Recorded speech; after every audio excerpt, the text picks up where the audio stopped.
الحمد لله نحمده ونستعينه ونستغفره ونعوذ بالله من شرور أنفسنا ومن سيئات أعمالنا من يهده الله فلا مضل له ومن يضلله فلا هادي له وأشهد أن لا إله إلا الله وحده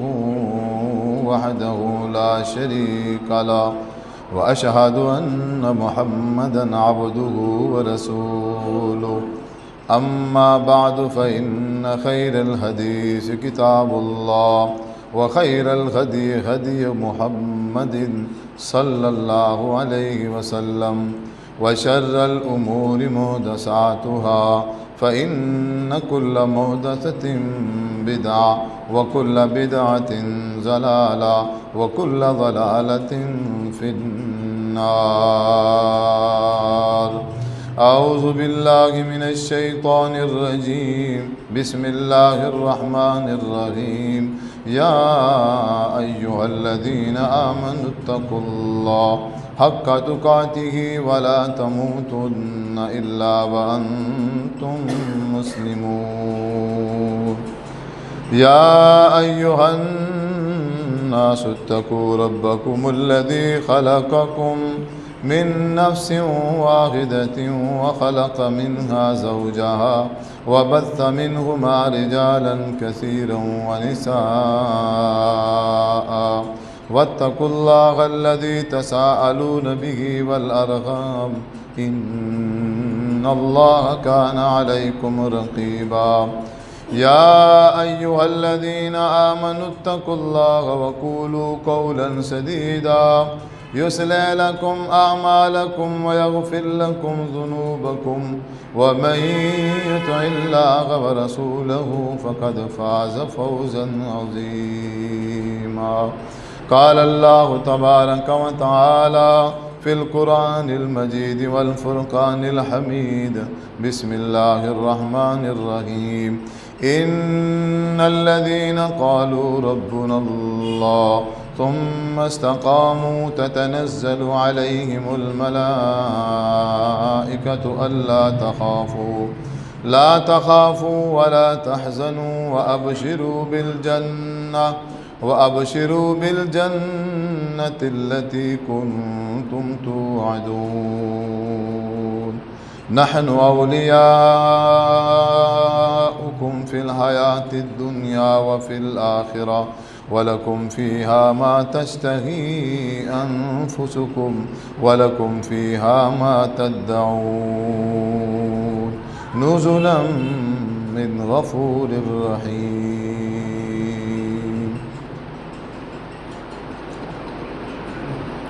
ہر قسم کی حمد و ثنا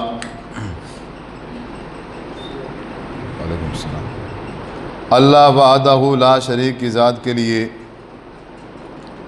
درود و سلام آقا دو جہان جناب محمد صلی اللہ علیہ وسلم کی ذات اقدس مبارکہ پر خاص اور مختص ہوں. سورۃ حامیم سجدہ پارہ نمبر 24 ہے، آیت نمبر 30، 31، 32.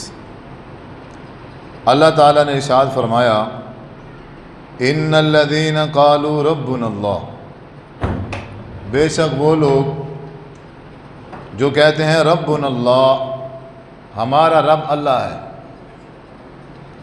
ثم استقاموا، پھر وہ اس بات پر، اس عقیدے پر، اس عمل پر پھر وہ استقامت اختیار کرتے ہیں. یوں نہیں ہے کہ آج کہا ربنا اللہ اور بندہ اللہ کے توحید پر ڈٹا ہوا، اور جب کل ہوئی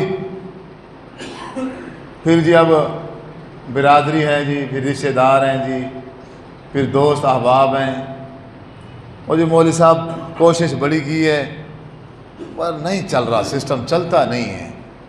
یعنی بس وہ ایک ہی دن تھا، کبھی ایسا کیا کہ سارا دن میں ایک نماز ہی نہ پڑھی، اور کبھی تہجد کے ٹائم کھڑا ہو گیا، بھائی پچھلے دن پوری دن کی نماز ہی نہیں پڑھی، اگلے دن جب آیا ایسا اس کے دل کے اندر تقوی پیدا ہوا، خوف پیدا ہوا، اب وہ تہجد پڑھ رہا ہے، نماز تو جہاں رہی۔ پھر جب اگلا دن آیا پھر تہجد ہی گئی، نماز ہی گئی۔ یعنی کبھی کیا کیفیت ہوتی ہے انسان کی اور کبھی کیا کیفیت ہوتی ہے، یعنی اپنے آپ کو رب اللہ ہو یا کوئی نیک عمل ہو، اپنے آپ کو اس عمل پر ہمیشگی نہیں کر سکتا، دوام نہیں کر سکتا، ڈٹ نہیں سکتا، استقامت اختیار نہیں کر سکتا۔ اگر میں کسی عمل پر، کسی نیکی پر استقامت اختیار نہیں کر سکتا تو پھر کوئی فائدہ نہیں۔ اب اس آیت کریمہ میں آگے اللہ تعالیٰ نے انعامات رکھے ہیں، ان انعامات سے پہلے جس کی وجہ سے وہ انعام ہے اللہ تعالیٰ نے اس کا ذکر کیا ہے، وہ ہے استقامت۔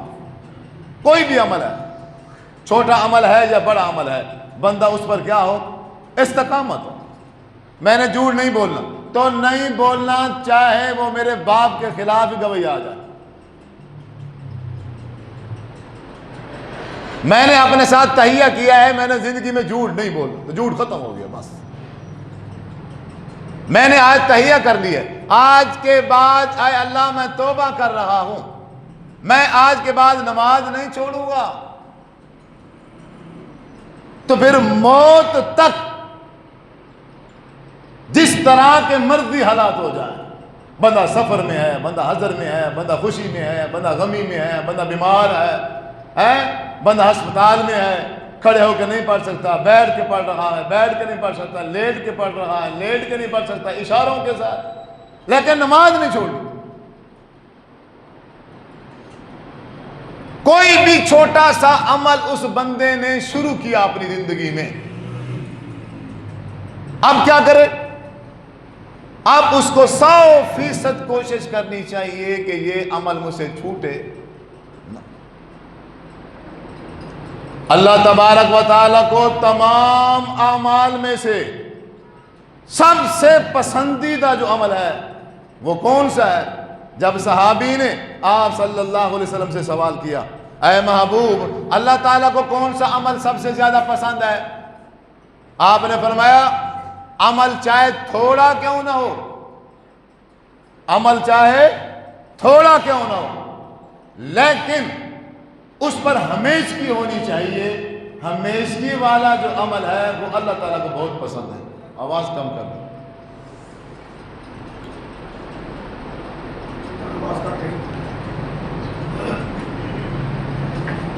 عمل تھوڑا سا ہو، ضروری نہیں ہے پہاڑ کے برابر عمل کرنا شروع کر دے بندہ، ضروری نہیں ہے کہ بندہ جو ہے نا اب نوافل کثرت کے ساتھ پڑھنے شروع کر دے۔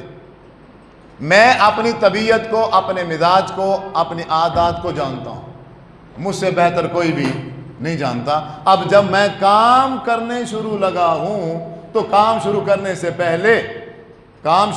پہلے میں اپنی حالت دیکھوں، اپنی کیفیت دیکھوں، اپنی جیب کو دیکھ لوں، اپنی باڈی کو دیکھ لوں، اپنے وجود کو، اپنے معاملات دیکھوں، اسی حساب سے میں شروع کروں تاکہ میں زندگی کے کسی حصے میں اس کو بند نہ کر سکوں۔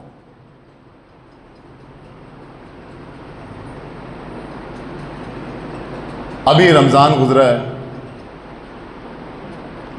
الحمدللہ مسلمانوں نے روزے رکھے ہیں، اکثر نے تقریباً روزے رکھے ہوں، اور روزوں کے ساتھ تو نماز ضروری ہے نا۔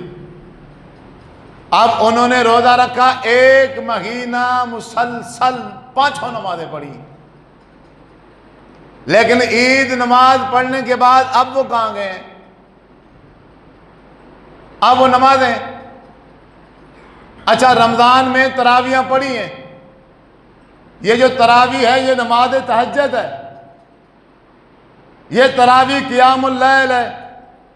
اب ایک بندے نے، یہ وہی کاروباری بندہ ہے، یہ وہی دکاندار ہے، یہ وہی بزنس مین ہے جس کے پاس وقت نہیں ہے، ٹائم نہیں ہوتا تھا، لیکن اس نے اہتمام کر کے رمضان میں وقت نکال کے ٹائم نکال کے قیام اللیل کیا۔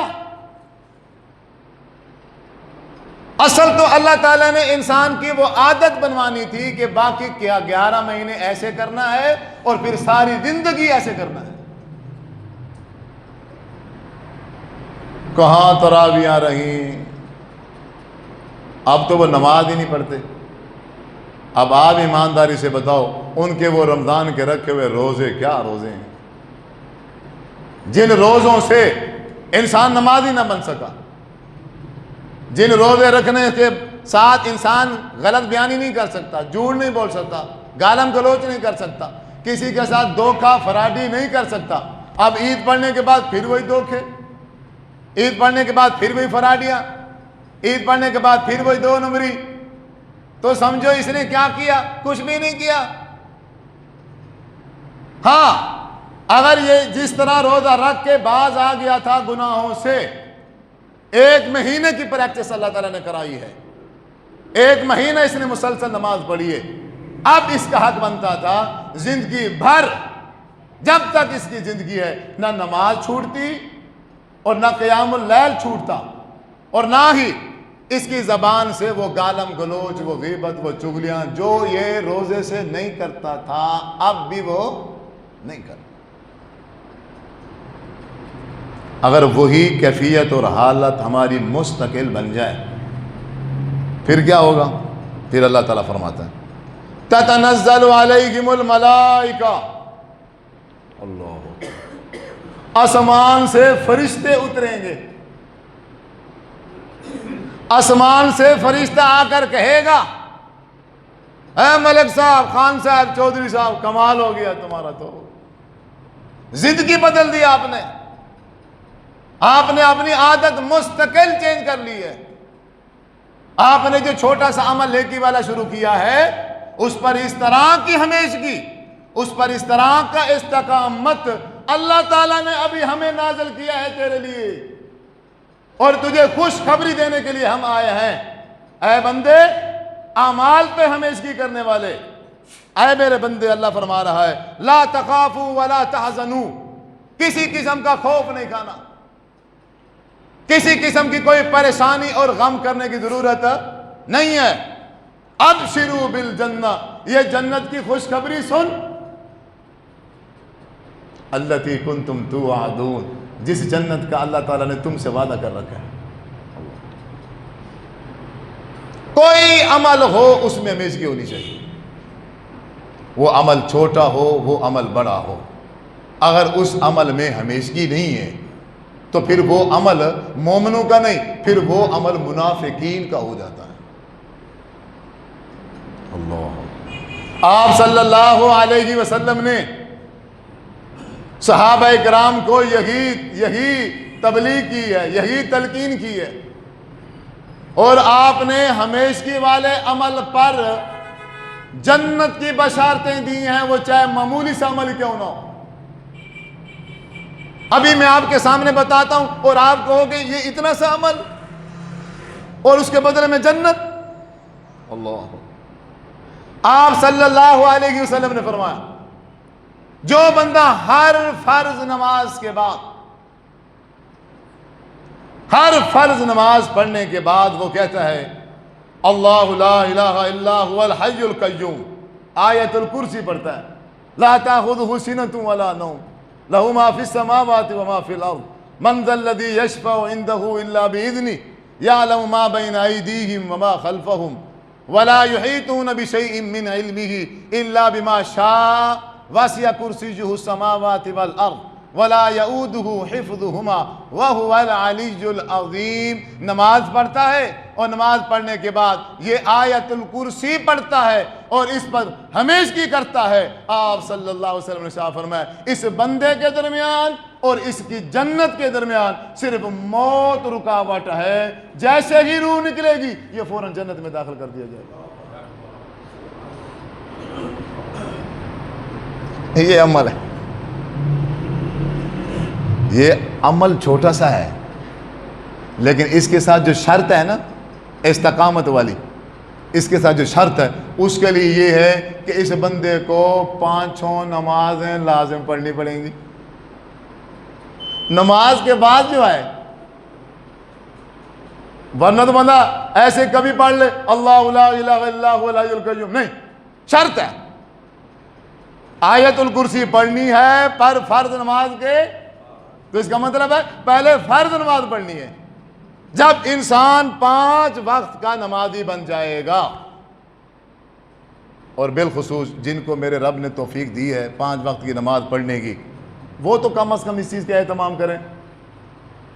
جو ماشاءاللہ 5 وقت کے نمازی ہیں لیکن یہ چھوٹی چھوٹی چیزیں وہ یہ نہیں کرتے، وہ اتنی سپیڈ میں آتے ہیں، اتنی جلدی میں ہوتے ہیں کہ وہ سلام پھرتے ہی ہو گیا۔ بھائی آرام سے بیٹھ جاؤ، آیت الکرسی پڑھنے میں کتنی دیر لگتی ہے، اور اس کے بدلے میں جنت ہے۔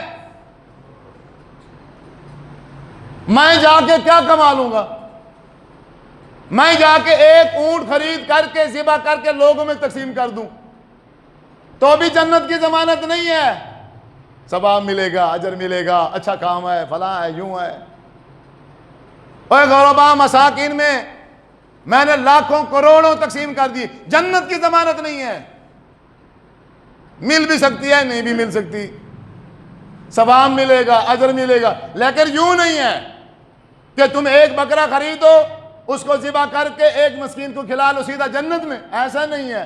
ہاں یوں ضرور ہے، فرض نماز پڑھو، فرض نماز کے فوراً بعد اگر تم میں سے کسی نے اپنی عادت بنا لی ہے، وہ ہمیشگی کے ساتھ آیت الکرسی پڑھتا ہے، روح نکلنے کے فوراً بعد یہ بندہ جنت میں داخل کر دیا جائے۔ لیکن اس عمل پہ کیا ہونا چاہیے؟ ہمیشگی ہونی چاہیے۔ سفر میں ہے تب بھی پڑھے، حضر میں ہے تب بھی پڑھے، بیمار ہے تب بھی پڑھے، روزے سے ہے تب بھی پڑھے، بغیر روزے کے ہے تب بھی پڑھے، اپنے کاروبار میں ہے تب بھی پڑھے۔ اللہ، یہ چھوٹی چھوٹی چیزیں آپ صلی اللہ علیہ وسلم نے فرمایا کہ جو بندہ مغرب کی نماز کے بعد اور جو بندہ فجر کی نماز کے بعد ہمیشگی کے ساتھ 3 بار یہ کہہ دے، 3 بار صرف، اب دیکھنا جملے صرف 2-3 ہیں، 3 بار صرف یہ کہہ دے اللہم اجرنی من النار، اللہم اجرنی من النار۔ اب یہ 2 لفظ ہر بندہ پڑھا لکھا ان پڑھ اس کو یاد کر سکتا ہے۔ مغرب کی نماز پڑھی اس نے، مغرب کی نماز کے بعد اس نے 3 بار کہا اے اللہ مجھے جہنم کی آگ سے پناہ دے دے، 3 بار اس نے کہہ دیا۔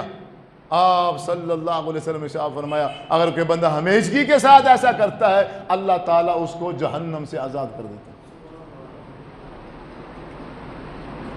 اور اسی طرح اگر اس نے کہا اللہم انی اسألک الجنت الفردوس، اللہم انی اسألک الجنت الفردوس، 3 بار اس نے کہہ دیا ہے تو حضور صلی اللہ علیہ وسلم نے ارشاد فرمایا اللہ تعالیٰ فرماتے ہیں میرے اس بندے کے نصیب میں جنت الفردوس لکھ دو۔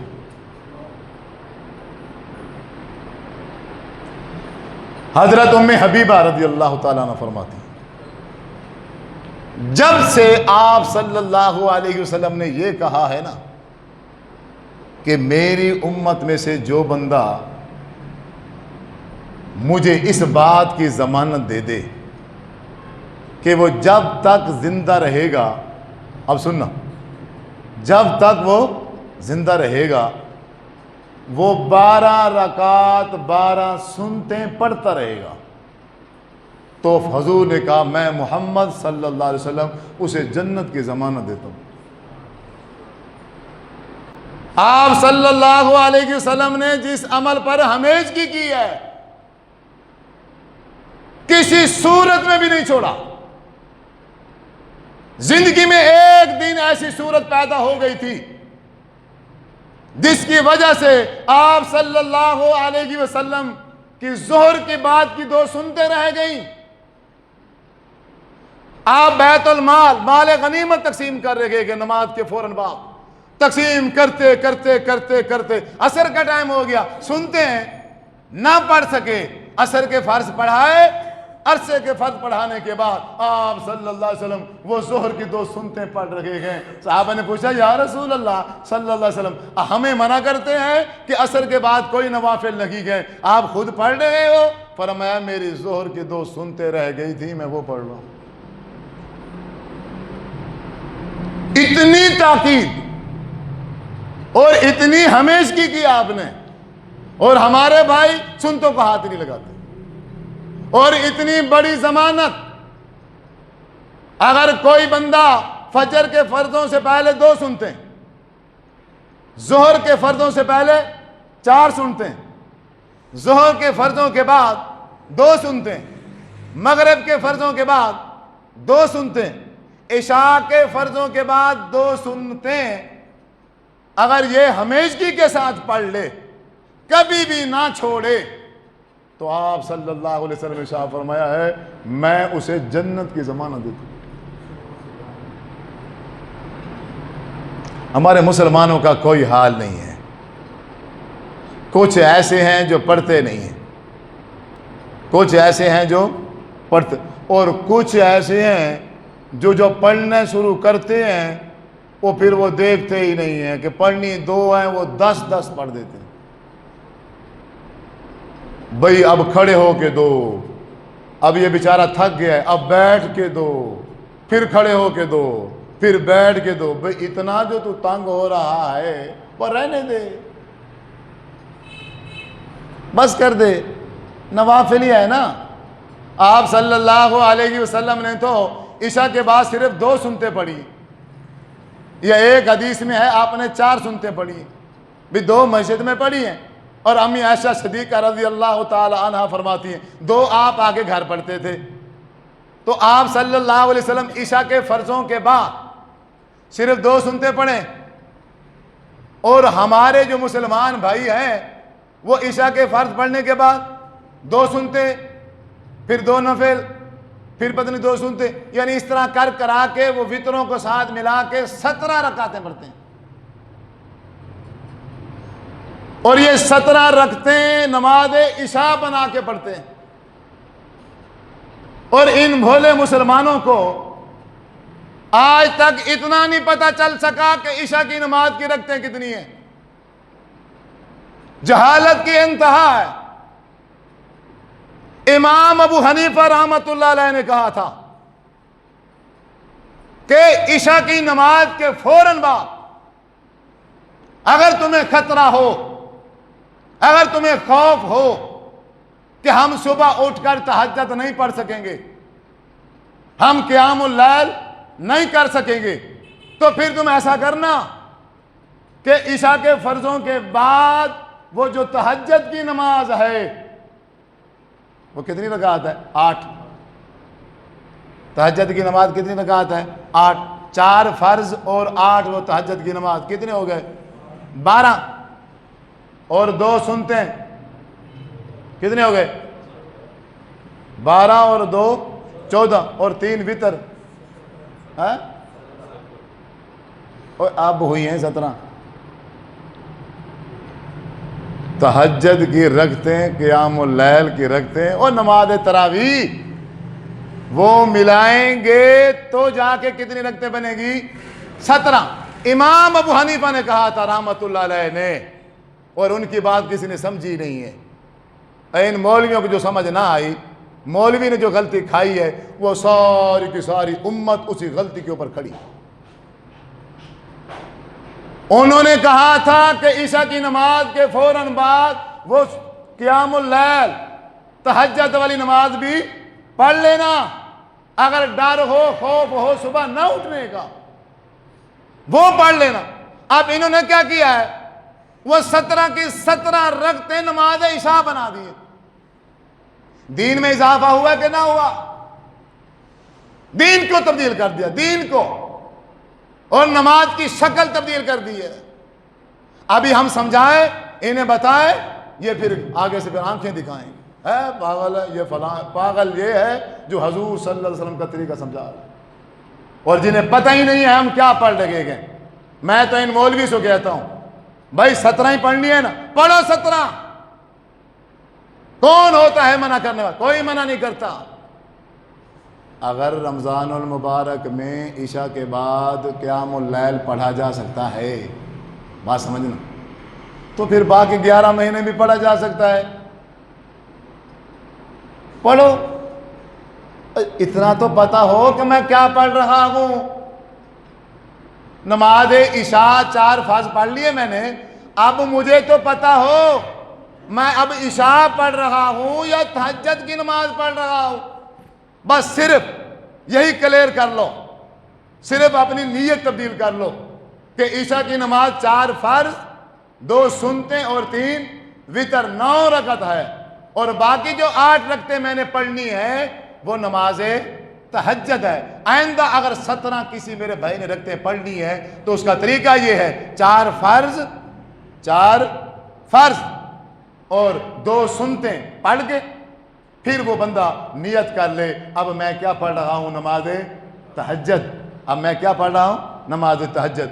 2 کر کے 8 رکعت پڑھ لے، 2 کر کے 8 رکعت پڑھ لے، اور پھر 3 وتر پڑھ لے۔ عشاء کی نماز بھی درست ہو جائے گی اور یہ 17 رکعتیں بھی کیا ہو جائیں گی؟ درست ہو جائیں گی، اور بھائی ثواب بھی ملے گا، ورنہ ثواب نہیں ملے گا، کیونکہ آپ صلی اللہ علیہ وسلم عشاء کی نماز 9 رکعت پڑھیں اور میں 17 رکعت پڑھوں تو پھر یہ دین میں اضافہ ہے۔ میں اپنی مرضی سے رکعتیں بڑھا نہیں سکتا، اپنی مرضی سے رکعتوں کو کم بھی نہیں کر سکتا۔ اس لیے اور جو بھائی سنتے نہیں پڑھتے ان سے گزارش ہے، اور بھائی جنت کی ضمانت ہے، جنت یہ کوئی عام نہیں ہے۔ اللہ اکبر۔ حضرت ام حبیبہ فرماتی ہیں جب سے میں نے یہ سنا اسی دن سے پھر میں نے کبھی سنتے نہیں سنا۔ آپ صلی اللہ علیہ وسلم معراج پر گئے، جہنم دیکھی۔ حضور فرماتے ہیں جب میں جنت کی طرف گیا، میں نے جنت میں داخل ہونے کا ارادہ کیا کہ میرے داخل ہونے سے پہلے جنت میں کسی کے چلنے کی آواز آ رہی۔ میں حیران ہو گیا کہ مجھ سے پہلے کوئی جنت میں آئے، اتنی بڑی سعادت، اتنا بڑا مقام اور شان، 1,24,000 نبیوں کے نبی، پہلا مقام ہمارے حضور کا، سب سے پہلے جنت میں داخل ہونے والے ہمارے نبی، مجھ سے پہلے جنت میں چلنے کی آواز، یہ کون ہو سکتا ہے؟ فرمایا جبرائیل یہ کون ہے؟ یہ کون چل رہا ہے؟ حضرت جبرائیل علیہ السلام نے فرمایا محبوب جنت میں کوئی نہیں ہے، جنت میں کوئی نہیں ہے، یہ تمہارا غلام ہے حضرت بلال، یہ تمہارا غلام ہے حضرت بلال رضی اللہ تعالیٰ عنہ، جو چل تو مدینے کی گلیوں میں رہا ہے پر اس کے چلنے کی قدموں کی جو آہٹ ہے وہ جنت سے آ رہی ہے۔ اللہ اکبر۔ آپ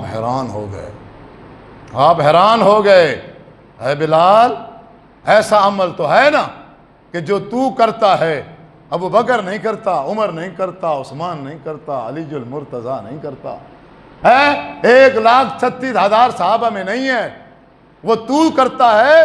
پتہ نہیں کون سا ایسا عمل ہے کہ جس کی وجہ سے اے بلال تو چلتا مدینے کی گلیوں میں ہے، تیرے چلنے کی آواز جنت سے آتی ہے، اے بلال کیا عمل ہے؟ حضرت بلال فرماتے ہیں محبوب عمل تو کوئی نہیں ہے، عمل تو کوئی نہیں ہے، بس ایک عادت ہے، میں ہر وقت باوضو رہتا ہوں، ہر وقت باوضو رہتا ہوں، جب بھی میرا وضو ٹوٹتا ہے میں فوراً وضو کر کے 2 رکعت نماز ادا کرتا ہوں، اور اس پر میں ہمیشگی کرتا ہوں، اس پر میں کیا کرتا ہوں؟ ہمیشگی۔ اب آگے آپ کی مرضی ہے۔ ہماری سرائکی میں کہتے ہیں ٹپیا گیا تھا دریا، ٹپیا گیا نہ ٹپیا تھا والو پگ گئے دیکھا لگیا۔ ہماری حالت یہ ہے، خرچ کرنے پہ آ گئے لاکھوں کروڑوں خرچ، اور جب گاڑی روکی پھر کسی کو 10 روپے ہی نہ دیے، یہ حال ہے۔ نمازیں شروع کی تو نماز ہو گیا تہجد بھی شروع، لو بھائی 40 رکعت 30 رکعت جانے دو، ساری رات جانے دو بھائی۔ اگلے دن جیسے ہمارے ادھر ہوتا ہے، بڑی بڑی کانفرنسیں ہوتی ہیں، بڑے بڑے ماشاءاللہ جلسے ہوتے ہیں، تقریریں ہوتی ہیں، ساری رات تقریر سن کے جب فجر کی نماز کا ٹائم ہوا سارے سن، مولوی سماعت، یہ جلسے ہو رہے ہیں، یہ تقریریں ہو رہی ہیں، کسی کو نماز کا ہوش نہیں ہے، سارے نہ آئیں، نماز کے ٹائم سب کو کیا آ گئی ہے؟ نیند آ گئی۔ تو میرے بھائیوں، یہ جو ہماری عادت ہے، یہ جو ہماری طبیعت بن چکی ہے کہ کبھی کبھی اتنی بڑی نیکی کر دینا اور کبھی پھر کچھ بھی نہ کرنا، یہ بالکل خطرناک ہے، یہ بالکل ڈینجر ہے۔ بلکہ کرنا کیا ہے؟ اپنی طبیعت کے اندر، اپنے مزاج میں پختگی لے کے آنی ہے، اپنے مزاج میں پختگی لانی، اپنے مزاج میں استقامت لے کے آنی، اپنے مزاج میں دوام پیدا کرنا ہے۔ کام کرنے سے پہلے، شروع کرنے سے پہلے سوچنا ہے کہ میں یہ کام کتنے دن کر سکتا ہوں، اور اس سے بھی کم شروع کیا جائے، پھر جتنا میں اب آج کی میری پوزیشن ہے اس سے بھی کم شروع کیا جائے، تاکہ مجھے اس پر ہمیشگی کرنے میں کوئی مشکل نہ آئے۔ جو ہمارے سلف صالحین تھے، صحابہ اکرام تھے، جو ہمارے بزرگ تھے، ان کی عادت مبارک کیا تھی کہ وہ جو ایک بار کام شروع کر دیتے پھر جان نکل جاتی تھی، نیکی والا ہے تو جان نکل جاتی تھی، لیکن اس نیکی کو چھوڑتے نہیں تھے۔ میں بھی آپ سے یہی گزارش کروں گا، یہی التماس کروں گا کہ اللہ تعالیٰ نے ہمارے اوپر کروڑوں رحمتیں کی، رمضان جیسا ہم پر مہینہ بھیجا، وہ جو ہماری ایک اچھی تربیت ہوئی تھی، اچھی عادت بنی تھی، آپ خدا را کوشش کریں اس اچھی عادت کو، اس اچھی تربیت کو اپنے ہاتھ سے نہ جانے دیں۔ ان نیکیوں پر، اس اعمال پر کیا کریں؟ ہمیشگی کریں۔ چھوٹا سا عمل ہے تو بھی اس پر ہمیشگی کریں۔ ہم کوشش کیا کرتے تھے، یار دل میں شوق پیدا ہوا کرتا تھا، آج میں کسی کا روزہ اختیار کروں، آج میں کسی کا روزہ، اس کو پکڑ، اس کو پکڑ، اس کو کال کر، بھئی آج آپ نے ہمارے پاس روزہ کھولنا ہے تو پھر باقی 11 مہینے اب بھی فون کرو نا، اب بھی فون کرو نا، کسی غریب کو، کسی مسکین کو بلاؤ، اسے اس کے کھانے کا انتظام کرو۔ کیا ہو گیا ہے؟ یہ صرف رمضان کے ساتھ خاص تھوڑی ہے، یہ تو سمجھایا تھا، یہ تو ایک تربیت کی تھی، بھائی 11 مہینے نہیں، ساری زندگی ایسے کرنا ہے۔ آپ لوگوں کو بلانا، اگر اللہ نے مجھے پیسہ دیا ہے، اگر اللہ نے مجھے استطاعت دی ہے، اگر اللہ نے میرے گھر کے اندر گندم کا ڈھیر لگا رکھا ہے، راشن پانی وافر مقدار میں ہے، تو بلاؤ، فون کرو، کھلاؤ، سارا سال کھلاؤ، ساری زندگی کھلاؤ۔ کھلانے سے بڑھ جائے گا، کھلانے سے بڑھ جائے گا، کھلانے سے کبھی ختم ہو۔ یہ شیطانی وہم ہے، یہ شیطان کا وسوسہ ہے جو لوگوں کے ذہن میں ڈالتا ہے۔ یہ بات اپنے دماغ کو، دل کو سمجھا لو، کھلانے سے کبھی کم نہیں ہوگا۔ کھلانے سے کیا ہوگا؟ بڑھے گا۔ اب میں گناہگار، خطا کار، اللہ تعالیٰ ریاکاری سے بچا، میری بغیر کوئی تنخواہ نہیں ہے، بغیر الحمدللہ میری کوئی تنخواہ نہیں، لیکن آپ میرا ایک دن بھی الحمدللہ ایسا نہیں ہے کہ جس دن میں مہمان نہ آئے ہوں، اور جو مہمان آ جائے میں 100% کوشش کرتا ہوں اس کے کھانا کھلاؤں۔ کیوں؟ میں نے یہ بات سمجھ لی ہے، میں نے یہ بات سمجھ لی ہے کہ اب جو میرے گھر کا سسٹم ہے وہ مہمان چلا رہے ہیں، اللہ ان کی رحمت سے ہے، ان کی برکت سے ہے۔ اللہ تعالیٰ دیکھ رہا ہے کہ یہ میری مخلوق کو کھلا رہا، اس کا اتنا بڑا خزانہ ہے۔ حضرت ابوبکر صدیق رضی اللہ تعالیٰ عنہ نے وہ مہمان کو بلایا اور گوشت کا سالن بنا ہوا تھا، بات ختم کرتا ہوں بھائی، 1 منٹ۔ وہ مہمان کے سامنے پیش کیا، اب مہمانوں نے کھایا، خود بھی کھایا، ایک ہی کولا تھا، اس میں کتنا سالن ہوتا ہے؟ بوٹیاں کھائیں، شوربہ پیا، کھانا روٹیاں کھائیں، صحیح مسلم کی حدیث ہے۔ دیکھا بھئی بوٹیاں ویسے نظر آ رہی ہیں، سالن بھی ویسا ہے۔ پھر وہ اپنی بیوی سے پوچھا، اس نے کہا میں نے ڈال کے دیا تھا، یہ واقعی ایسے ہے، پہلے سے زیادہ لگتا ہے مجھے پہلے سے زیادہ لگتا ہے۔ حضور کے پاس لے گئے، 70 کے قریب صحابہ بیٹھے تھے، انہوں نے اس کو کھایا، وہ پھر بھی ختم نہ ہوا، پھر بھی وہ ختم نہ ہوا۔ آخر میں ہمارے آخری نبی حضرت محمد صلی اللہ علیہ وسلم نے اس کو تناول فرما کے ختم کیا۔ تو مہمانوں کو کھلانے سے کیا ہوتا ہے؟ بڑھتا ہے. انسانیت کو کھلانے سے کیا ہوتا ہے؟ بڑھتا ہے. کتے کو پانی پلانے سے اگر ایک عورت جنت میں جا سکتی ہے تو میں انسان کو کھانا کھلانے سے جنت میں نہیں جا سکتا؟ کھلاؤ، اگر اللہ نے دیا ہے تو کھلاؤ، اپنے دوست احباب کو کھلاؤ، اپنے رشتہ داروں کو کھلاؤ، غرباء مساکین کو کھلاؤ. جس طرح ایک چودھری صاحب کو، خان صاحب کو، لمبردار صاحب کو فون کر کے نا پھر آپ اور میں انتظام کرتے ہیں، کیا سلاد، کیا دو تین قسم کے ہم کھانے بناتے ہیں. اور کبھی کسی فقیر کو بلا کے نا، کبھی کسی غریب اور مسکین اور یتیم کو بلا کے وہی خان صاحب والا پروٹوکول دو، اسی انتظام کے ساتھ کھلاؤ اس کو. وہ کھانا کھائے گا اور اس کی آنکھوں میں آنسو ہوں گے وہ جب اپنا وہ پروٹوکول دیکھے گا.